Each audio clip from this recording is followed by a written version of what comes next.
तो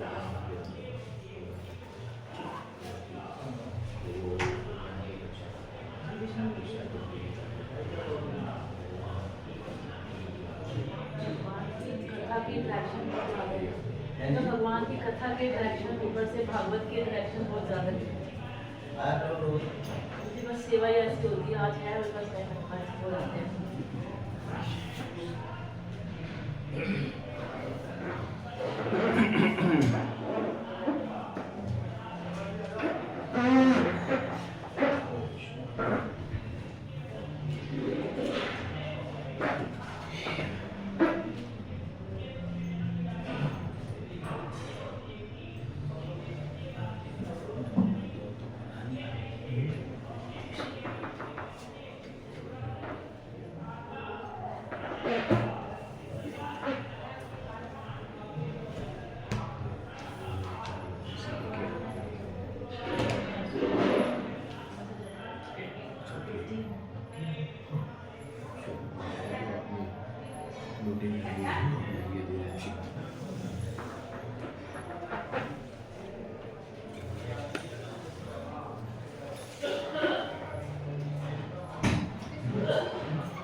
नष्टप्रायेषु भद्रेषु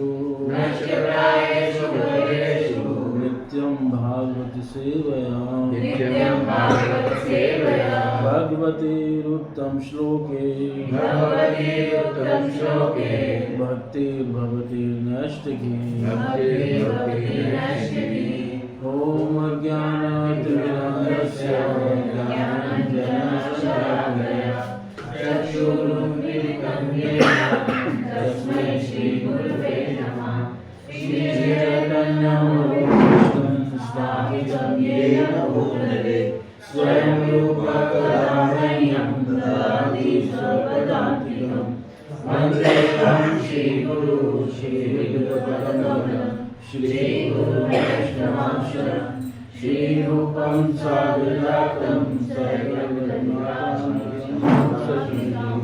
साद्वैतं सावधूतं परिजनसहितं कृष्णचैतन्यदेव श्रीराधा कृष्णपादान् हे कृष्ण करुणा सिन्धु दीनबन्धु जगत्पते गोपेश गोपिकाकान्त राधाकान्त नमस्ते। तप्त काञ्चन गौराङ्गी राधे वृन्दावनेश्वरी वृषभानुसुते देवी प्रणमामि हरिप्रिये। वाञ्छाकल्पतरुभ्यश्च कृपा सिन्धुभ्येव च पतितानां पावनेभ्यो वैष्णवेभ्यो नमो नमः। जय श्री कृष्ण चैतन्य प्रभु नित्यानंद श्री अद्वैत गदाधर श्रीवासादि गौर भक्तवृंद। हरे कृष्णा कृष्णा कृष्णा हरे हरे, हरे राम राम राम हरे हरे। नमो विष्णुपादाय कृष्णाय भूतले श्रीमद् वेदांत स्वामी इति नामिने। नमस्ते सरस्वती देवे गौरवाणी प्रचारिणे निर्विशेष शून्यवादी पाश्चात्य। ग्रंथ श्रीमद् भागवतम की जय। ग्रंथ श्रीमद् भागवतम स्कंद 1 अध्याय 15 और श्लोक संख्या 12। या तेजसा अथ भगवान युधि शूलपाणि विस्मापितः स गिरिजः अस्त्रम् अदान् निजं मैं अन्ये अपि च अहम् अमुना एव कलेवरेण प्राप्ता महा इंद्र भवने महा आसनार्धम यत्तेजसाथ भगवान युधिशूलपाणि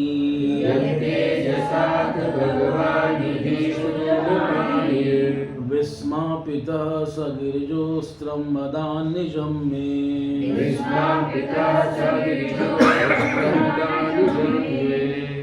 अन्येऽपि चाहम् अमुना एव कलेवरेण प्राप्तो महेन्द्र भवने महदासनार्थम्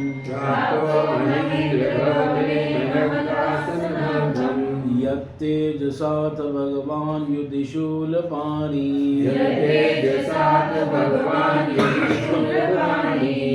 विस्मापितः स गिरिजोस्त्रं मदान्निजं मे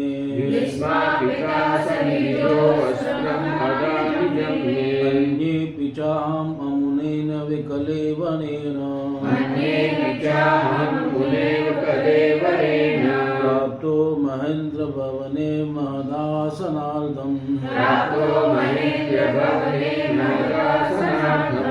यत्तेजसाथ भगवान युधिशूलपाणि विस्मापितः स गिरिजोस्त्रं मदान्निजं मे अन्येऽपि चाहममुनेन कलेवरेण प्राप्तो महेन्द्र भवने महदासनार्थम्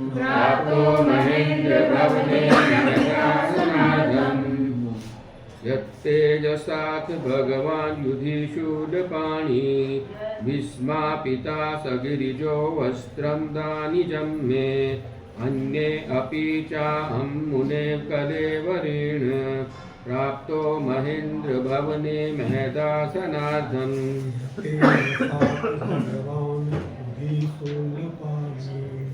विस्मापितः स गिरिजो अस्त्रं मदानिजं मे अन्ये अपि चाहं मुनैव कलेवरेण प्राप्तो महेन्द्र भवने महदासनार्थम्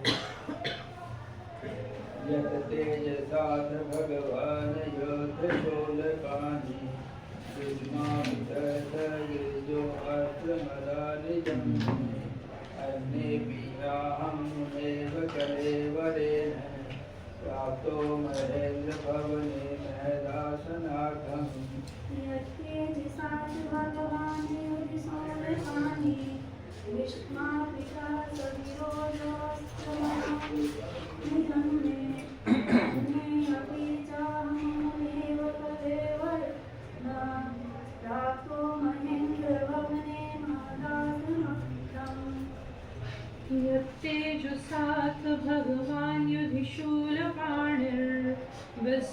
भारतः स गिरिजो अस्त्रमदानिचं मे अन्येऽपि चाहममुनेव कलेवरेण प्राप्तो महेन्द्रभवने महदासनार्थम् रक्ते सजात भगवान् युधिशूलपाणे स्मापिता सवीर्योऽस्त्रमदान्निजन्मे अन्येऽपि चाहममुनेव कलेवरेण प्राप्तो महेन्द्रभवने महदासनार्थम्।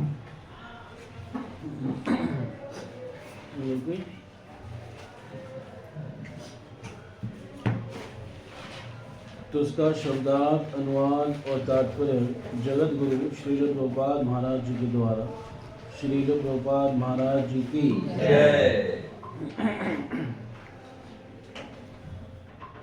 यह उन्हीं का प्रताप था कि मैं एक युद्ध में शिव तथा उनकी पत्नी पर्वतराज हिमालय की कन्या को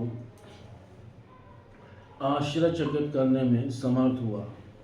इस प्रकार वे शिव मुझ पर प्रसन्न हुए और उन्होंने मुझे अपना निजी अस्त्र प्रदान किया।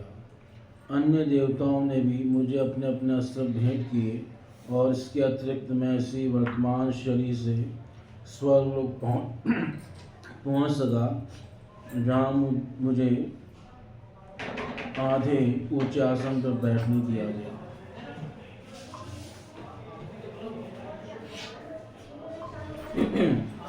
तो अर्जुन भगवान के किए गए उपकारों को क्या करना है? स्मरण करना, याद करना। यही जीव का कर्तव्य है कि वो भगवान के किए गए उपकारों को याद करें, है ना। यहाँ संसार में क्या होता है कि लोग याद क्या करते हैं कि भगवान ने ये नहीं दिया, वो नहीं दिया, ऐसे कर दिया, मतलब कमियाँ बताते रहते हैं। और जो भगवान ने कृपा की है उसका वर्णन नहीं करते, उसको देखते भी नहीं। पर भक्त ऐसे नहीं होते, भक्त हमेशा भगवान की क्या देखते रहते हैं? कृपा देखते हैं।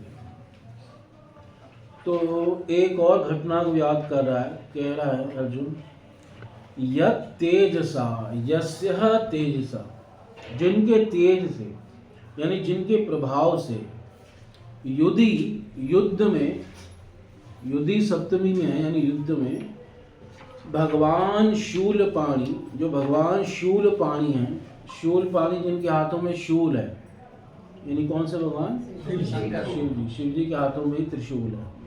शूल का मतलब त्रिशूल। तो वो युद्ध में मुझसे क्या हो गए? विस्मापितः, विस्मित हो गए, मतलब आश्चर्यचकित हो गए। जीव से भगवान आश्रम में पड़ जाए ऐसा होता नहीं है। किसी जीव से या किसी मनुष्य से भगवान को आश्चर्य हो जाए, ये बड़ी अद्भुत बात है।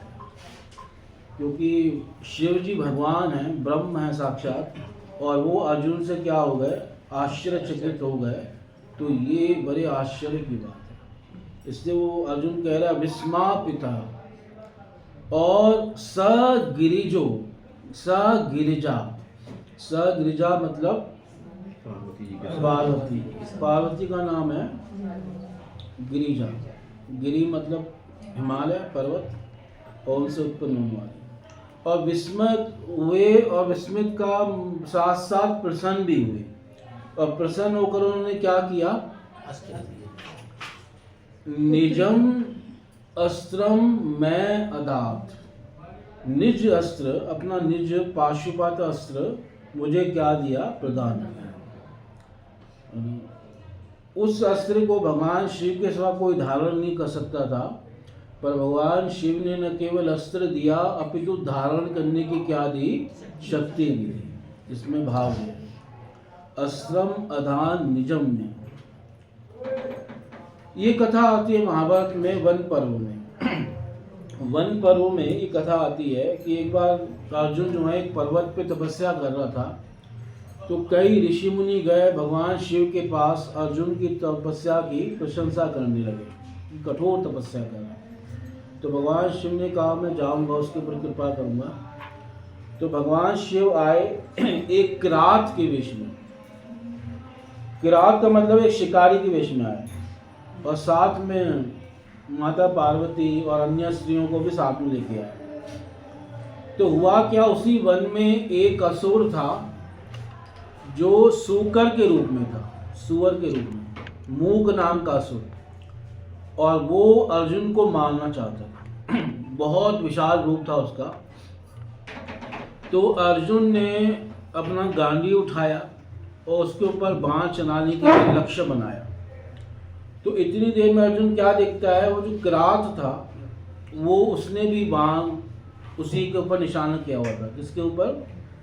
सूकर के ऊपर।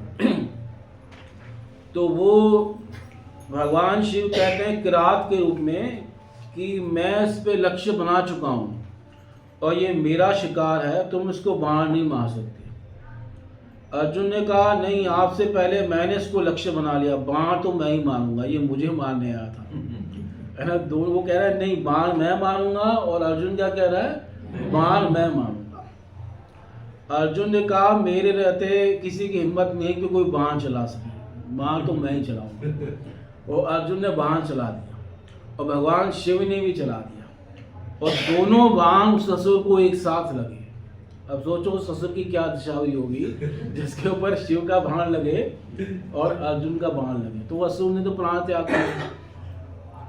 अब इधर इन दोनों में युद्ध हो गया। अर्जुन भगवान शिव को उल्टा सीधा करने लगा, तुम्हारी कैसे हिम्मत कि तुमने बाण क्यों चलाया जब मैंने बाण चलाया था, तो मैं आज तुम्हें सबक सिखाऊंगा। तो भगवान के ऊपर बहुत सारे बाण चलाता है अर्जुन, और भगवान के पास जाकर सारे बाण लीन हो जाते हैं। मतलब वो भगवान ऐसे समझ लो कुछ प्रभाव नहीं पड़ता। जैसे पर्वत के ऊपर बारिश का कोई प्रभाव नहीं पड़ता, ऐसे अर्जुन के बाणों का भगवान शिव के ऊपर कोई प्रभाव नहीं पड़ा।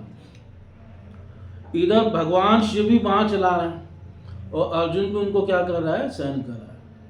फिर क्या हुआ कि अर्जुन के बाण खत्म हो गए सारे। फिर वो वृक्ष उखाड़ के वृक्षों को फेंक रहा है और तलवार से युद्ध कर रहा है। वो तलवार भी भगवान शिव के शरीर से टकरा कर टुकड़े टुकड़े हो गई। मतलब बहुत भयंकर युद्ध हुआ। फिर वो दोनों जो है क्या करने लगे, मल्ल युद्ध, द्वंद्व युद्ध करने लगे हाथों से। जैसे फिल्मों में दिखाता ना, पहले वैसे युद्ध करेंगे फिर हाथों से करेंगे। तो उस समय बहुत युद्ध चला काफी देर तक। एक समय ऐसा आया कि भगवान शिव ने अर्जुन की गर्दन ऐसे पकड़ ली कि अर्जुन को लगा कि अभी उसकी सांस जो है रुक जाएगी और बिल्कुल पूरा मतलब मूर्छित सा होने वाला। तो भगवान शिव ने छोड़ दिया उसे। और हुआ क्या, वो कहने लगा, थोड़ी देर के लिए साइड हो गया और कहने लगा मैं भगवान शिव की आराधना करूँगा और माना उनकी कृपा से मैं फिर तुझे हराऊंगा। पहले तो आश्चर्य पड़ गया कि ये व्यक्ति है कौन जिसको मैं हरा नहीं पा रहा। तो उसी समय वो शिवलिंग बनाता है और उनके ऊपर माला चलाता है शिवलिंग के ऊपर।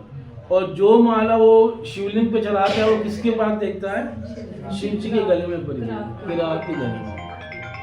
तो किरात के गले में जब वो माला देखता है तो समझ जाता है कि कौन है, भगवान शिव ही है। तो उनसे क्षमा मांगता है और भगवान शिव कहता है कि मैं तुम्हारी परीक्षा लेने के लिए, तुम्हारा बल पराक्रम देखने के लिए आया था।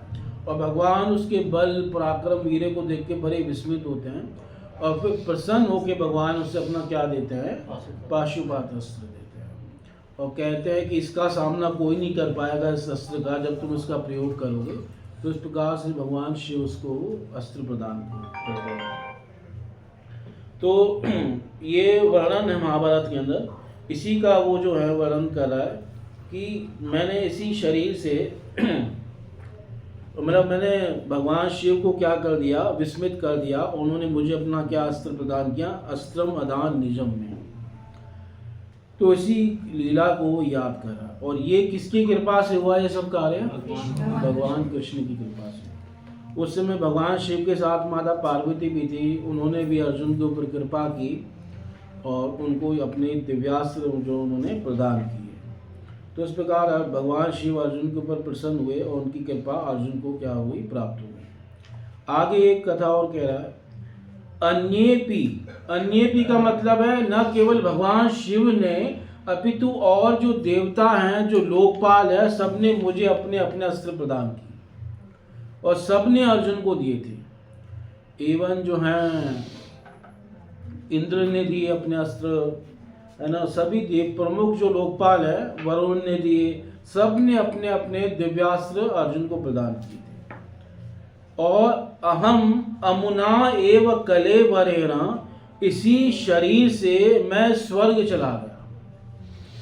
अमुना का मतलब है ऐसी, और कलेवरेण का मतलब है शरीर के द्वारा मैंने क्या प्राप्त किया, प्राप्तः महेंद्र भवनम, है ना, मैंने जो है महेंद्र भवन को प्राप्त कर लिया, यानी मैं स्वर्ग चला गया।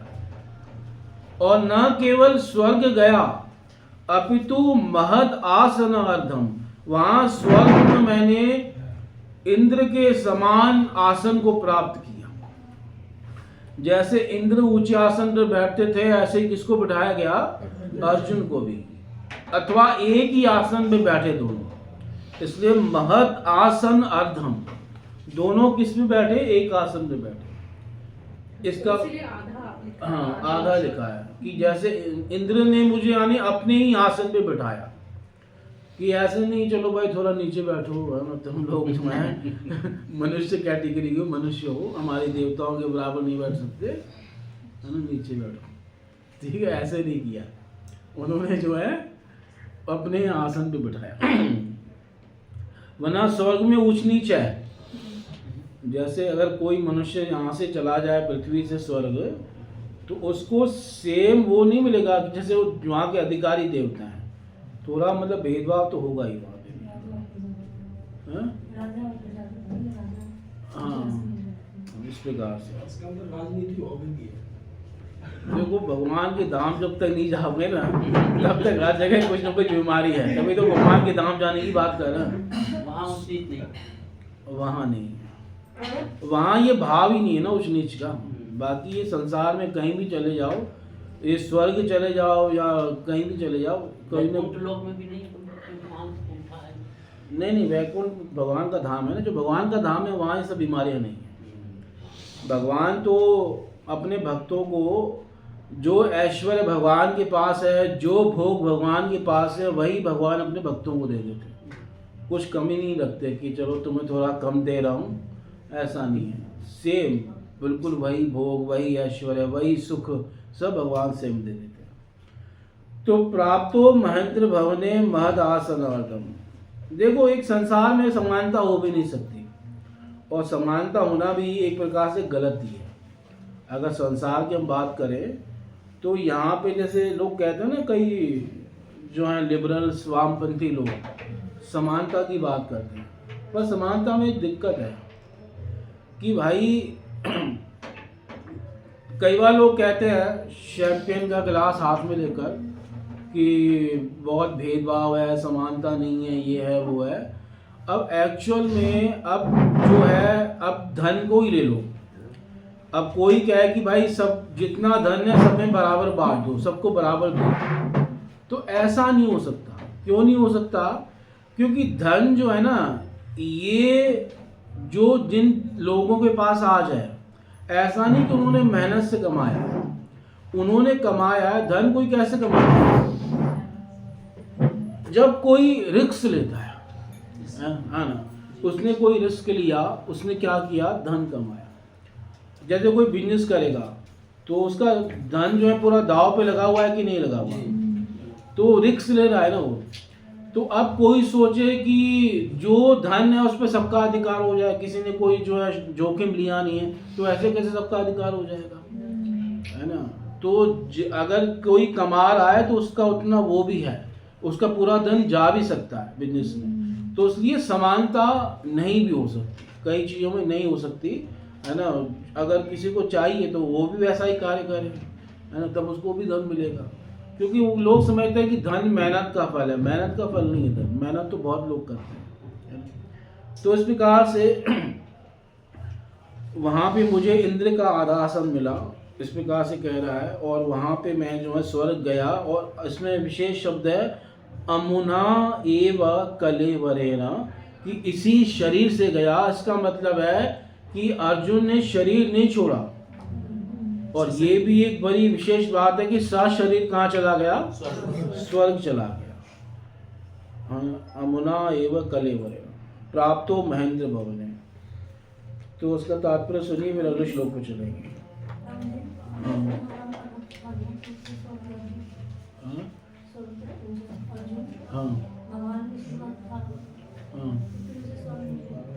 क्योंकि वो दिव्यास्त्र लेने गया था ना, भगवान ने भेजा था कि तुम देवताओं के पास जाओ, तुम्हें आगे जो है दिव्यास्त्रों की आवश्यकता होगी युद्ध में, तो इसलिए तुम दिव्यास्त्रों को इकट्ठा करो। तो दिव्यास्त्रों को एकत्रित करने के लिए देवताओं के पास गया था। इसमें परमानेंट नहीं गया था कि वहाँ रहने के लिए, कुछ समय के लिए गया था, तो वहाँ गया था। और उसी से उसको वहाँ जाकर ही उसे श्राप मिला। कौन सा श्राप मिला? हाँ, स्त्री नहीं, नपुंसक हो गया। तो फिर वो जो है उसने वो श्राप कब काम आया? जब 1 साल का क्या था? अज्ञातवास था, तब काम आया। श्राप क्यों मिला था? क्योंकि उर्वशी जब आई थी ना उसके पास, तो उर्वशी उसके साथ भोग करना चाहती थी, पर उसने मना कर दिया कि हमारे पूर्वजों ने आपके साथ विवाह वगैरह किया है, तो मैं आपके साथ कैसे भोग कर सकता हूँ? तो आप तो हमारी मातृतुल्य होगी। क्योंकि ये किस वंश के हैं? ये सब ययाति के वंश के हैं, है ना। और इधर जो है वो पुरुरवा महाराज के साथ वशिका का क्या हुआ था? विवाह हुआ था। तो इसलिए वो तो स्वीकार कर ही नहीं सकते थे, तो उन्होंने मना कर दिया। और इधर अगर देखा जाए तो इंद्र जो हैं वो अर्जुन का पिता है। अर्जुन किसका पुत्र है? इंद्र का ही है ना। तो इस दृष्टि से भी उर्वशी क्या लगेगी? माँ लगेगी। हालांकि देवताओं में ऐसे रिलेशन होते नहीं है, वहाँ पे ऐसा कुछ है नहीं, पर अर्जुन के अंदर ये भाव था, तो उसने स्वीकार नहीं किया। तो इस कारण से उर्वशी ने शाप दे दिया कि तुम जो है क्या हो जाओ? नपुंसक हो जाओ। तो फिर इंद्र ने कहा कि भाई अपने शाप को वापस लो, तो यहाँ फिर इसकी समय अवधि कम कर दी। तो उर्वशी ने फिर उसको क्या कर दी? अवधि 1 साल अवधि कर दी। और फिर ये भी कहा कि जो साल तुम तय करोगे उसी साल। तो इस प्रकार अर्जुन ने वो तय किया। कब? अज्ञातवास। तात्पर्य, पूर्ण पुरुषोत्तम भगवान श्री कृष्ण के अनुग्रह से शिव सहित सारे देवता अर्जुन से प्रसन्न थे। भाव यह है कि जिस किसी पर शिव या किसी अन्य देवता की कृपा होती है, उस पर भगवान श्री कृष्ण की भी कृपा हो, ऐसा आवश्यक नहीं है। राम निश्चित रूप से शिव का महान भक्त था, किंतु वह भगवान श्री रामचंद्र के क्रोध से बच नहीं पाया। और पुराणों में ऐसे अनेक घटनाएं बड़ी पड़ी हैं, किंतु यहाँ पर एक ऐसा उदाहरण मिलता है जिसमें शिव अर्जुन से युद्ध करके भी प्रसन्न होते हैं। परमेश्वर के भक्त जानते हैं कि देवताओं का सम्मान किस प्रकार किया जाए, किंतु देवताओं के भक्त कभी कभी अल्पज्ञतावश ऐसा सोचते हैं कि श्री भगवान देवताओं से बड़े नहीं हैं। ऐसी धारणा से मनुष्य अपराधी बन जाता है और उसका अंत वैसा ही होता है जैसा रावण तथा अन्य राक्षसों का हुआ। भगवान श्री कृष्ण के साथ सख्य भाव में संपन्न कार्यों का अर्जुन द्वारा किया गया उल्लेख उन सबके लिए एक शिक्षाप्रद है, जो शिक्षा से आश्वस्त है कि एकमात्र भगवान श्री कृष्ण को प्रसन्न करके अन्य सभी वर प्राप्त किए जा सकते हैं, किंतु देवताओं के भक्तों या पूजकों को केवल आंशिक लाभ होगा, जो स्वयं देवताओं की तरह ही विनाशशील होगा। यानी कि मतलब प्रभुपाद जी क्या कह रहा है कि अगर कोई देवताओं का भक्त है तो जरूरी नहीं कि भगवान उससे क्या हो? प्रसन्न हो। पर कोई भगवान का भक्त है तो उससे देवता प्रसन्न होंगे, ये तो पक्का है। उससे देवता नाराज नहीं हो सकते, क्योंकि भागवत में एक श्लोक है ना, सर्वम अर्हणम अच्युत तेजा, है ना, 4थे स्कंद में है ना, बड़ा सुंदर श्लोक, शायद 4थे स्कंद के 30वें अध्याय में या 31वें अध्याय में नारद जी कह रहे हैं, 13वां या 14वां श्लोक है। यथा तरोर्मूल निषेचन, ऐसे शुरू होता है श्लोक, बड़ा फेमस श्लोक है भागवतम का, कि जैसे वृक्ष की जड़ में पानी देने से उसके सारे जो है ना, पत्ते वगैरह हैं, शाखाएं वगैरह, सब में पानी जो है पहुंच जाता है। ऐसे भगवान श्री कृष्ण की सेवा करने से सबकी सेवा हो जाती है। नेट नहीं आना। 4:31-14 4:31-14 यथा तरोर्मूलनिषेचनेन तृप्यन्ति तत्स्कन्धभुजोपशाखा प्राणोपहाराच्च यतेन्द्रियाणां तथैव सर्वार्हणम् अच्युतेज्या। यथा तरोर्मूलनिषेचनेन, जैसे वृक्ष की मूल को सिंचन करने से तृप्यंती तत् स्कंद, उसका स्कंद यानी तना भी तृप्त हो जाता है, उसकी भुजाएं यानी जो उसकी बड़ी बड़ी शाखाएं हैं, उसके पत्ते हैं, सब क्या हो जाते हैं, तृप्त हो जाते हैं। सब जगह क्या है, पानी पहुंच जाता है। कहाँ पानी डालने से? जल में। इसी प्रकार अगर आप भगवान की सेवा करोगे तो सबकी सेवा हो जाएगी, सब प्रसन्न हो जाएंगे। तथैव सर्वा अर्हणम अच्युतैज्या, अगर अच्युत की पूजा कर ली तो सबकी पूजा क्या है, हो जाएगी, इसमें कोई डाउट नहीं। कोई कह सकता है प्रभु जी कई बार क्या होता है कि लोग जड़ में पानी देते हैं पर साथ में पत्तों में, शाखाओं में भी पानी देते हैं। तो ऐसा भी हो सकता है कि चलो भगवान कृष्ण की सेवा करें और साथ में देवताओं को भी थोड़ी सेवा कर दें, क्या दिक्कत है इसमें? सही बात है कि नहीं है? क्योंकि वो बराबर तुल्य नहीं मान के कर सकते। नहीं, हम बराबर मान भी नहीं रहे, हम तो पत्ते मान रहे हैं, जड़, वो जड़ तो कृष्ण को ही मान रहे हैं। पर देखते हैं ना लोग पाइप उठा के पौधों में पानी देते हैं तो थोड़ा पत्तों में भी पानी डाल देते हैं। उसमें जब पत्तों में डाले आएगा तो आखिर जड़ में ही पानी, खाना तो जड़ पे ही। नहीं, वो बात नहीं है ना, बात जो समझो वो उदाहरण, वो आएगा वो अलग बात है, पर हम ऐसा कर तो सकते हैं ना, मैं ये कह रहा हूँ, ठीक है कि नहीं है? अब ऐसा कर सकते हैं तो उससे क्या सेट होगा? कभी कभी ऐसा होता है कि हम भगवान की भक्ति कर रहे हैं, शिव जी के मंदिर आ गए तो उन्हें प्रणाम करते हैं। नहीं, प्रणाम करने की बात नहीं कह रहा मैं, प्रणाम तो करना ही चाहिए, उनको नमस्कार करना चाहिए, दंडवत करना चाहिए, पर एक होता है ना प्रॉपर पूजा भी करनी है। तो इसके लिए एक वो दूसरा उदाहरण दे रहे हैं। कई बार कोई तर्क करके उदाहरण काट सकता है, तो एक दूसरा उदाहरण दे रहे हैं। और दूसरा उदाहरण क्या दे रहे हैं? प्राणोपहाराच यथेन्द्रियाणां, जैसे आप भोजन कहाँ पहुँचाते हो, है ना, प्राणों को, है ना, पेट के माध्यम से वो भोजन पहुँचता है प्राण में, और प्राण के माध्यम से पूरे शरीर में पहुँचता है। उसके लिए आप ये नहीं निकालते भाई हाथ ये तेरे हिस्से का है, आँख ये तेरे हिस्से का है, ये कानों के लिए है, ऐसे निकालते हैं क्या? भोजन एक ही जगह जाता है, पर पूरे शरीर में हर एक अंग को प्राप्त होता है कि नहीं होता? तो इसलिए ये दो एग्जाम्पल से दूसरा वाली बात भी कट गई कि कोई ये कह सकता है ना कि भाई साथ में पत्तों को भी पानी डाल देते हैं, तो वो कट गई इससे कि नहीं, ऐसा करने की आवश्यकता नहीं है, क्योंकि अच्युत की पूजा करोगे तो उससे किसकी पूजा आएगी? सबकी पूजा हो जाएगी। और यही बात भागवतम में 10वें स्कंद में भी आई है। जब युधिष्ठिर महाराज राष्ट्र यज्ञ कर रहे थे तो उस समय एक विवाद छिड़ गया। क्या विवाद हो गया था? कि किसके सबसे पहले चरण प्रक्षालन करें, ऐसा कुछ था ना? हाँ, चरण प्रक्षालन किसके करें? अग्र पूजा पहले किसकी अग्र करे? पूजा, हाँ। अग्र पूजा किसकी करे? क्योंकि पूजा तो सबकी होनी है, जो जितने भी महान ऋषि मुनि सब बड़े बड़े लोग आए हैं, पर सवाल ये था कि अग्र पूजा किसकी करें। तो बड़ा विवाद छिड़ गया, किसी ने कहा इसकी करो, किसी ने कहा इसकी करो, क्योंकि वहाँ पर सभा में कौन कौन आए थे? सभी आए सभी आए थे।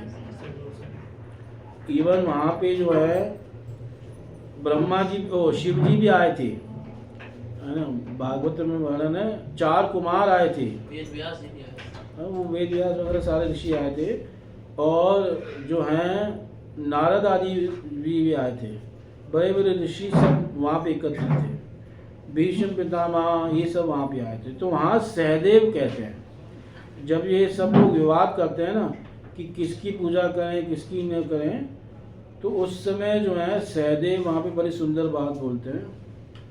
पांडव में सहदेव, हाँ, पांडव में सहदेव। कई बार लोग कुछ आचार्य कहते हैं कि ये सहदेव हैं उनके पुत्र। किसके पुत्र? कल बताया था ना सहदेव किसके पुत्र थे? अश्विनी कुमार के पुत्र कहाँ से आ गए? कल किसकी कथा सुनाई थी? जो किस राजा को मारा था? इसका जरासंध। एक दिन में भूल जाते हो। हाँ, ज्यादा दिमाग नहीं चलाता ना। हाँ, जरासंध को। तो जरासंध का पुत्र क्या था? हाँ, उसका सहदेव। बता रहा ना कि सहदेव को भगवान ने राजा बना दिया। हाँ, तो उसके बाद ही राजसूय यज्ञ हुआ, तो सहदेव भी वहाँ पे आया था। जरासंध का बेटा। हाँ, तो वो सहदेव बोल रहा है। कई लोग ऐसा कहते हैं, पर ऐसा है नहीं। सहदेव का मतलब यहाँ पे कौन सा सहदेव है? पांडवों का। कारण क्या है? सहदेव क्यों बोल रहा है? हालांकि सहदेव सबसे छोटा है, क्योंकि अगर पूरी महाभारत पढ़ो या भागवत पढ़ो तो हर एक को एक अलग अलग डिपार्टमेंट मिला था। तो पूजा का जो कार्य था वो सहदेव को मिला था कि सबकी पूजा जो करनी है। तो वहाँ पे अब किस चीज की चर्चा हो रही है? पूजा की। तो इसलिए सहदेव ने अपना मत प्रकट किया। तो उसके सहदेव हम किसको मानेंगे? पांडवों में। तो क्या कह रहा है सहदेव कि भगवान कृष्ण की ही पूजा करनी चाहिए। तस्मात् कृष्णाय महते देयताम परमर्हणम एवं चेत सर्वभूतानाम आत्मनश्च अर्हणम भवेत। ये श्लोक है 10वें स्कंद के 74वें अध्याय का 23वां श्लोक। इसलिए सबसे महान भगवान श्री कृष्ण की अग्र पूजा होनी चाहिए। उनकी पूजा करने से समस्त प्राणियों की तथा अपनी पूजा भी हो जाती है। 10, 74, 23। तस्मात् कृष्णाय, कृष्ण को ही अग्र पूजा ऑफर करो। दीयताम परमारणम, और ऐसा करने से क्या होगा? सभी जीवों की पूजा हो जाएगी, है ना। एवं चे सर्वभूता नाम, और अपनी भी पूजा हो जाएगी। भाई कहते हैं ना, अपनी भी भक्ति करो, अपनी भी पूजा करो। तो अपनी भी करनी है तो उसके लिए किसकी करनी पड़ेगी? कृष्ण की करनी पड़ेगी। और सारे देवताओं की हो जाएगी। यानी कृष्ण की पूजा भक्ति करने से सभी देवताओं की, इवन अपनी भी पूजा हो जाएगी, है ना। सर्वभूतानाम आत्मनश्च अर्हणम भवेत। फिर आगे कह रहे हैं सहदेव जी, सर्वभूतात्मभूताय कृष्णाय अनन्य दर्शने देयम शांताय पूर्णाय दत्तस्य अनंत्यमीक्षता। अगर अपने किए गए पूजा दान इत्यादि को अनंत बनाना चाहते हो कि वो अनंत बन जाए, तो फिर कृष्ण को दो, क्योंकि कृष्ण को देने से वो क्या बन जाएगा? अनंत बन जाएगा। सर्वभूतात्म भूताय कृष्णाय अनन्य दर्शने देयम शांताय पूर्णाय दत्तस्य अनंत्यम इक्षता। अगर देने वाला उसको अनंत बनाना चाहता है तो ये सुनकर सब प्रसन्न हुए कि हाँ ठीक है, किसकी पूजा होनी चाहिए? पहले कृष्ण की। सिर्फ एक व्यक्ति थोड़ा नाराज हो गया, और कौन था? शिशुपाल। वो कह रहा वाह भाई, काल अपना काम बना लेता है। इतने बड़े बड़े लोग एक बच्चे की बात में आ गए, कितने आश्चर्य की बात है। जहाँ शिवजी विराजमान हैं, जहाँ 4 कुमार विराजमान हैं, जहाँ नारद जैसे महापुरुष हैं, वहाँ एक ग्वाले की पूजा होगी, कितने आश्चर्य की बात है। इससे बड़े डूब मरने की कोई बात है? ऐसी सभा में तो आराम ही नहीं चाहिए, जहाँ इतने मतलब ऐसे लोग बैठे हुए। तो लगता है कृष्ण को गालियाँ देना। अब सारे राजा जो कृष्ण के भक्त थे उनसे सहन नहीं होता। वो अब इसको, क्योंकि भगवान की निंदा सहन करना भी पाप है ना, अपराध है। तो भगवान कृष्ण सबको शांत करा देते हैं, है ना। भीम वगैरह को बहुत गुस्सा आ रहा था कि उठा कर उसको पटक दूँ, है ना। इस प्रकार से कई राजों पर भगवान सबको शांत करा रहे।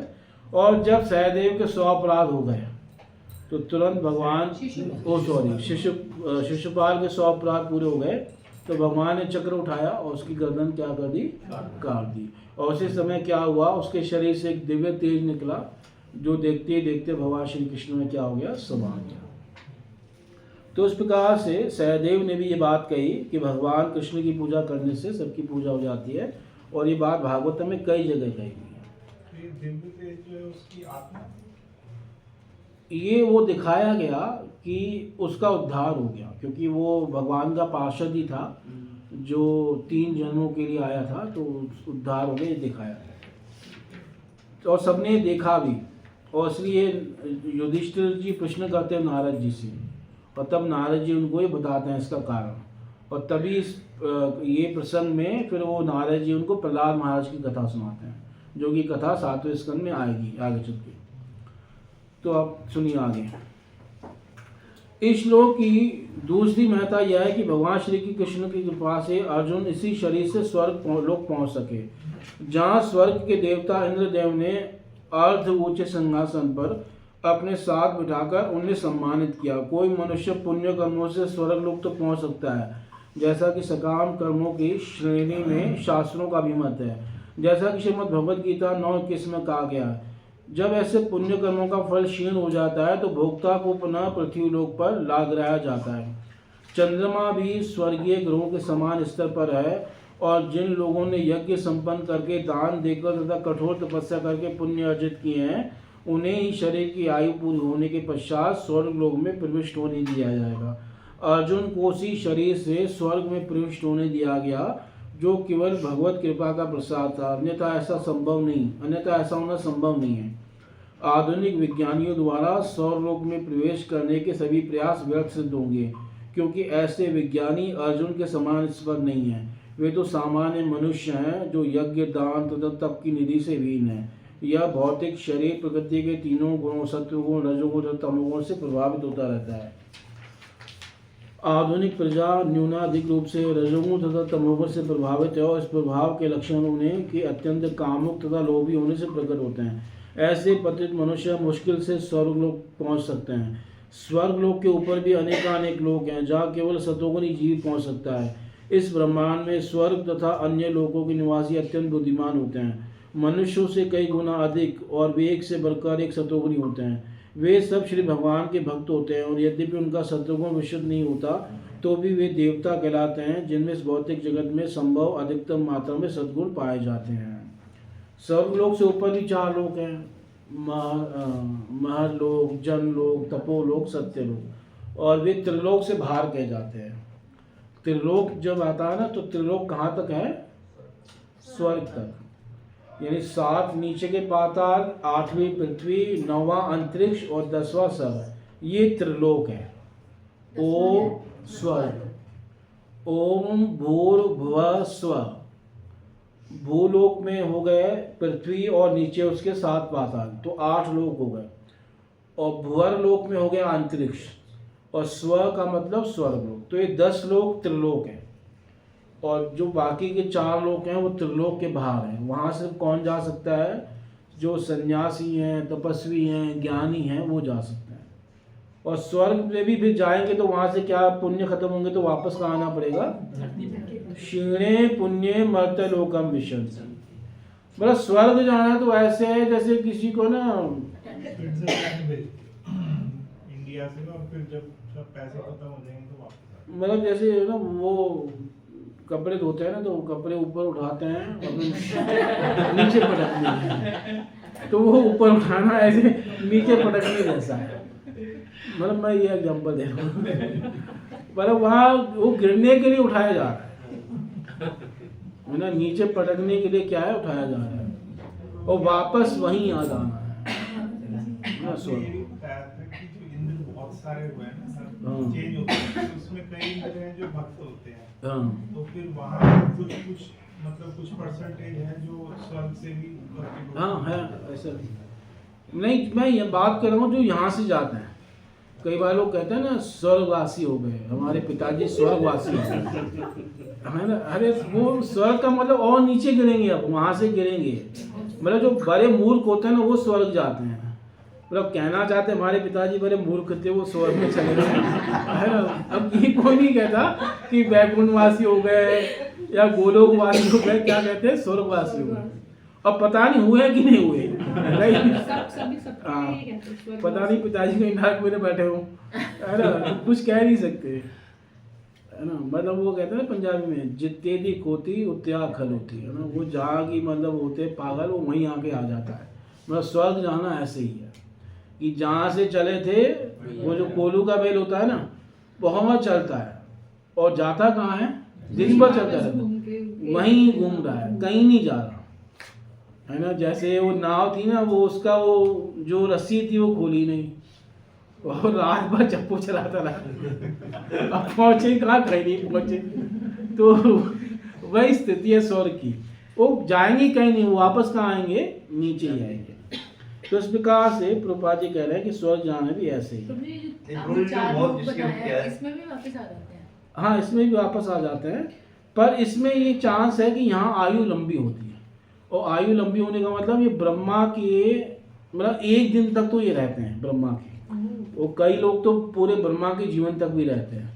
तो आयु बहुत लंबी है। और दूसरा, कई बार क्या होता है कि ये ब्रह्मा के साथ भगवान के धाम भी चले जाते हैं, तो वहाँ जाना फिर भी श्रेष्ठकर है, क्योंकि वहाँ ज़्यादा सुख है और इतनी जल्दी पतन भी नहीं होगा, आयु भी बहुत लंबी है।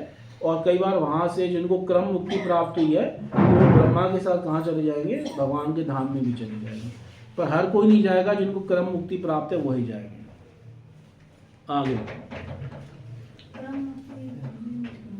क्रम मुक्ति का मतलब है कि एक होती है सद्य मुक्ति, कि तुरंत भजन किया और शरीर त्याग किया, भगवान के धाम में चले गए। और एक होता है क्रम मुक्ति कि भजन किया है पर वो सीधा भगवान के धाम में नहीं जाएगा, पहले ब्रह्मा के लोक में जाएगा और वहाँ पे रहेगा ब्रह्मा के साथ। और जब ब्रह्मा जी की प्रलय होगी, ब्रह्मा जी का आयु पूरा होगा और ब्रह्मा जी भगवान के धाम में जाएंगे तो उनके साथ जाएगा। मतलब हाँ, तो वहीं रहेगा ना आराम से, क्या दिक्कत है उसको, वहाँ कोई वो उसको कष्ट थोड़ी है, वहाँ आराम से मज़े से रहेगा जब तक। मतलब ब्रह्मा आदि के लोक में कोई दुख नहीं है, वहाँ सिर्फ एक ही चीज़ का दुख है कि वो संसार के लोगों को देखकर दुखी होते रहते हैं कि इन लोगों को बेचारों को ये चीज़ पता नहीं है, ये सुख पता नहीं है, ये संसार में क्या ले रहे हैं, मज़े ले रहे हैं, है ना। तो इफेक्ट नहीं होता प्रभु जी उससे? नहीं, वो मतलब उनके अंदर जो ऐसा दुख आता है ना, वो भी कृपा के कारण आता है और वो उनके सुख का हेतु बन जाता है। देखो कोई अगर किसी के दुख को देखकर दुखी हो रहा है, तो वो अगर समर्थ है तो वो उसके सुख का हेतु बन जाएगा। जैसे अगर कोई किसी का दुख दूर कर सकता है और उसके दुख को देखकर दुखी हो गया, तो वो चाहता है कि मैं उसका दुख दूर कर सकता हूँ, तो फिर वो उस दुख उसको क्या है, सुख का कारण बन जाएगा। और जो उसके दुख को देखकर रो तो सकता है पर दूर नहीं कर सकता, तो वो उसके दुख का कारण बनेगा। इसलिए भगवान कभी दुखी नहीं होते। कोई कहे कि हमें देखकर उन्हें दुख नहीं होता, है ना, हम इतने कष्ट में हैं, इसका मतलब पत्थर है क्या? वो पत्थर नहीं है ना। वो हमें जब दुखी देखते हैं तो वो सुखी होते हैं। क्यों सुखी होते हैं? कि मैं इनका दुख दूर कर सकता हूँ मूर्खों का, पर ये मेरे पास आ नहीं रहे, है ना। मेरे पास आए, मेरी भक्ति करें, तो मैं इनके सारे कष्ट क्या कर दूंगा, दूर कर दूंगा। और हम फिर भगवान के पास जाते हैं और फिर भगवान से क्या मांग के आते हैं, संसार मांग के आ जाते हैं, है ना। जाते हैं और फिर वही संसार मांगते हैं। तो भगवान भी क्या करे, भगवान को संसार देके फिर चलो हट जाते हैं पीछे कि चलो भाई इसी में खुश है तो लेने दो संसार। प्रभु जी, मौत जब होती है, एक तो एक्सीडेंटल मौत होती है, एक स्वाभाविक मौत होती है, तो आत्माएं दोनों के में क्या फर्क पड़ता है कि दोनों की आत्मा एक साथ चल जाती है ऊपर? नहीं, कई बार जैसे किसी की वो होती है ना, क्या कहते हैं, काल मृत्यु, अकाल मृत्यु बात है। हाँ, तो उसमें कुछ समय तक उसे भटकना पड़ता है। मतलब उसका ऊपर एकदम नहीं ले जाते, उसका जितना दिन यहाँ रहने का हाँ, उतने दिन भटकना पड़ेगा। तो अलग टॉपिक हो जाएगा, अभी अगले श्लोक पे चलते हैं, ठीक है। क्योंकि एक क्वेश्चन और जैसे लगता है कि कोई अगर जब चिंतन भगवान का कर रहा है और खुदा न खास्ता हो वो स्वर्ग तक पहुंच गए, तो आगे चिंतन नहीं कर सकता क्या? खुदा खास्ता है कभी आगे तो चिंतन कर सकते हो, यहाँ कर रहा तो वहाँ की उसकी प्रैक्टिस तो करी जा सकती है ना, स्मृति खो थोड़ी जाएगी। नहीं, मैं खुदा के हाथों में ध्यान दिया, मैं सवाल पे ध्यान नहीं दिया। अच्छा, मतलब जो यहाँ प्रैक्टिस कर रहा है वो आगे भी करेगा, आगे भी करेगा। देखो एक बार होता है, जैसे आपको जो है ना 3 घंटे एग्जाम के मिले हैं, अब आप जो उसमें लिख के आए हो उसी के नंबर मिलेंगे। अब उसके बाद घर में आपको याद आया उसका फायदा नहीं है। अरे इसका उत्तर तो ये था, है ना। अब घर में याद आया आपको। तो एक समय होता है कि ये मनुष्य शरीर है जब तक, और जब तक आपके प्राण निकले नहीं है तब तक जो उपाय करना है कर लो। एक बार शरीर से प्राण निकल गए ना तो उसके बाद ठीक है, तो मुझे कुछ भी हो सकता है। हाँ, तो चलो अगला श्लोक कर लेते हैं। तत्रैव मैं विहरतो भुजदण्डयुग्मं गाण्डीव लक्षणमराति वदाय देवा सेन्द्राश्रिता यदनुभावितमाजमीढ तेनाहमद्यमुषिता पुरुषेण भूम्ना। जब मैं स्वर्ग लोक में अतिथि के रूप में कुछ दिन रुका रहा तो इंद्रदेव सहित स्वर्ग के समस्त देवताओं ने निवात कवच नामक असुर को मारने हेतु गांडीव धनुष धारण करने वाली मेरी भुजाओं का आश्रय लिया था। हे आजमीढ़ के वंशज राजा, उस समय मैं पूर्ण पुरुषोत्तम भगवान से विहीन हो गया हूँ जिनके प्रभाव से मैं इतना शक्तिशाली था। अर्जुन कुछ दिन स्वर्ग में रुका था, और कुछ दिन रुका था तो उसका मतलब यहाँ पे क्या हो गए होंगे, कई साल बीत गए होंगे, क्योंकि कितना गैप है समय का। वहाँ पे एक दिन 6 महीने, यहाँ 1 साल, क्योंकि 12 घंटे में 6 महीने हो जाते हैं, तो 24 घंटे में क्या हो जाता है, 1 साल हो जाता है। तो अगर अर्जुन 10-12 दिन भी रुक गया हो तो कितने साल हो जाएंगे यहाँ पे, 10-12 साल हो जाएंगे। तो ऐसे कई दिन रुका था वो।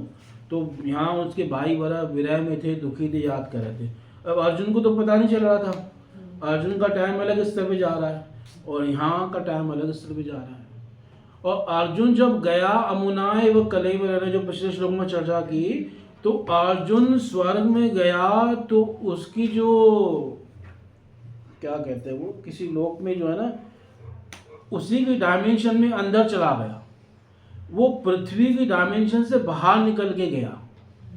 आजकल की जो साइंटिस्ट जाने का प्रयास करते हैं ना, वो उस लोक की डायमेंशन में प्रवेश नहीं करते, वो पृथ्वी की डायमेंशन से ही चंद्रमा में पहुंचने का प्रयास करते हैं। उस चंद्रमा लोक के अंदर एंट्री तो उन्हें मिलती ही नहीं है ना। वो भी बाहर से देख कर आते हैं, उनको लगता कुछ है ही नहीं वहाँ पे, खाली पड़ा हुआ है पूरा लोक, है ना। जैसे सोसाइटी में बाहर कुत्ते 2-4 घूमे हो गए, कोई घर कोई दिखाई न दे और कहीं पूरी सोसाइटी खाली है। अरे भाई लोग अंदर रह रहे हैं, अब तुम बाहर घूम रहे हो, कोई घूम नहीं रहा तो तुम्हें लग रहा है कि क्या है, खाली है।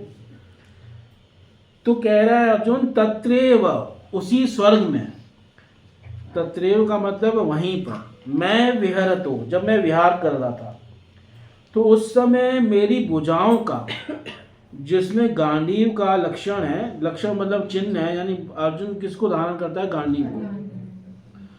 तो उस समय देवताओं ने मेरी भुजाओं का क्या लिया, आश्रय लिया, है ना। आश्रय लिया, किसके लिए आश्रय लिया, अराति वदाय, है ना। निवात कवच काल के आदि दैत्य थे, उनको मारने के लिए इंद्र आदि देवताओं ने किसका आश्रय लिया, अर्जुन की भुजाओं का, जिसमें क्या धारण था, गांडीव।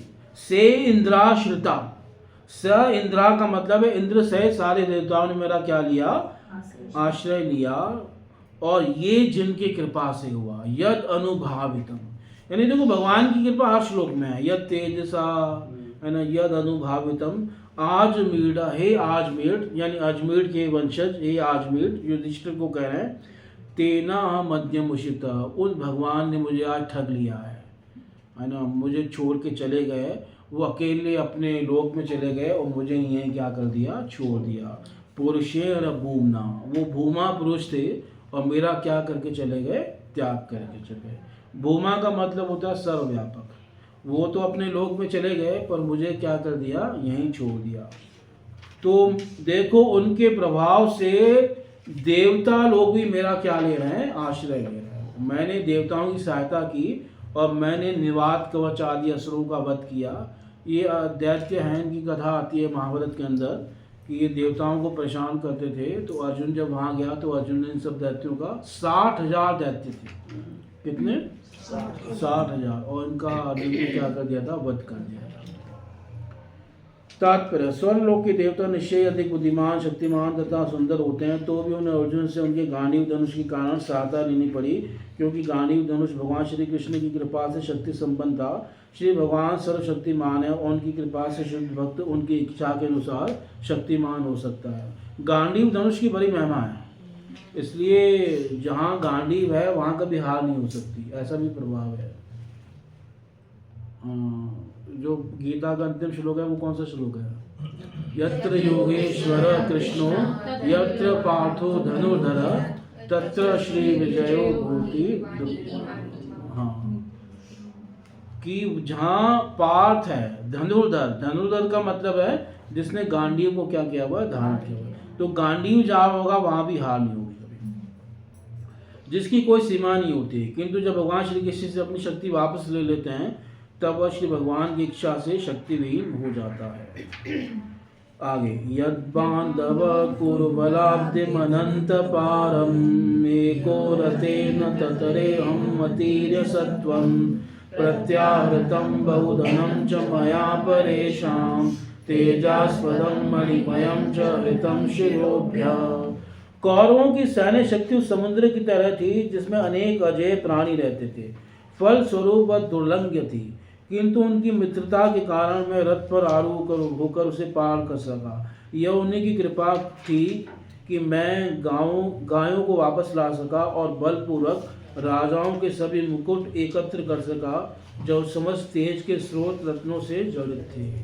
यद बांधव, यस्य जिनकी कृपा से, कुरु बल, कौरवों का जो बल था, कौरवों की जो सेना थी, अब्धि, वो किसके समान थी? समुद्र के समान। समुद्र को पार करना क्या आसान है क्या? कोई नहीं पार कर सकता।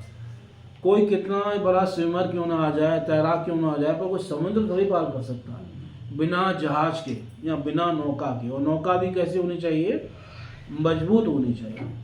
पर मैंने पार कर लिया अनंत पारम, है ना, जो अनंत थी और जिसको पार करना बड़ा मुश्किल था, यानी जो गहरी भी थी और बहुत बड़ी भी थी, विशाल भी थी, पर मैं उसको मैंने अकेला भगवान कृष्ण की सहायता से रथ के ऊपर बैठ के उसको क्या कर लिया? पार कर लिया। जिसमें भीष्म आदि जैसे बड़े बड़े तिमिंगल थे। भीष्म आदि कैसे थे? बड़े बड़े तिमिंगल, द्रोणाचार्य आदि। तिमिंगल बताया था ना एक बार, याद है?